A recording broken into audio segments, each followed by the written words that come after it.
Everyone, আমার নতুন একটা ভিডিওতে তোমরা সবাইকে স্বাগত। তো দেখো, আমি সকালে উঠে আগে জল নিতেছি, গুবলুর লেগেও লইছি, আমার লেগেও গরম জল।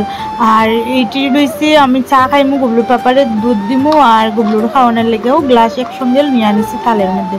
আর এদিকে দেখো, দুধটা আমি জাল দিয়া লাইছি, আর এই যে রুটি আমি শিক্ষা লাইছি, আর গুবলুর পাপারে দিচ্ছি। গুবলুর পাপা আইসে না, তো ভাবলাম একটু তেলে বাজি লাই, গুবলুর পাপা আইতে যখন লেট, তো গুবলুর পাপা একটু সময় বইছে। আর এদিকে দেখো, গুবলুয়ে কান্না করতেছে, টিফিন খাইতো না, হ্যাঁ বাইরে খেলতে যাইতো, তো হেরে জোর করেই টিফিন খাওয়াইতে লাগে, তো প্রত্যেক দিনেরই আমার কাজ।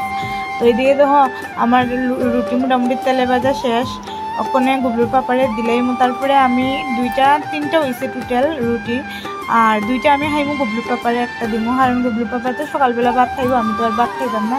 তো এইদিকে দেখো, ডাইল বসাই দিছি, ডাইলটা আমি সম্বাসও দিলাইছি, আর অল্প করে শাক বানাইছি, খুব নরম শাকটি, একদম এটা হইতাম মাখো মাখো হয়েছে শাকটি, ওই কচি পাতাটি, ওই ডুগির আর কি, ছোটো ছোটো ডুগি।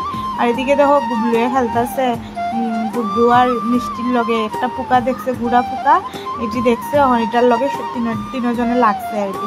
তো কয়েকদিন থেকে আমার এক তরহারি আর দুই তরহারি ছাড়া আর উপায় না, রান্না করতে তো অনেক সময় লাগে, তার লাগে গুবলুরে টাইম টু টাইম সবকিছু করতে লাগে, তার লাগে আর একটা দুইটাই আইটেম বানাই। তো ইলিশ মাছ আনলেও আমার তো বাবার কথা মনে পড়ে, আমার বাবা ছোটবেলা দেখতাম ইলিশ মাছ আনলেই সঙ্গে মুখি আনতা, তো গুবলুর পাপারে হালকা হয়েছে মুখি আনার লেগে, ইলিশ মাছটি শেষ হয়ে যায়, তো আজকে মুখি দিয়া ইলিশ মাছ দিয়া তরকারি বানাই। আর এদিকে দেখো, আমি স্নান টান করিয়া ঠাকুর করে আইসি, পূজাও দিলাইছি, ওখানে গিয়া আমি গুবলুরে স্নান করিয়া ভাত খাইলাম। টাটা।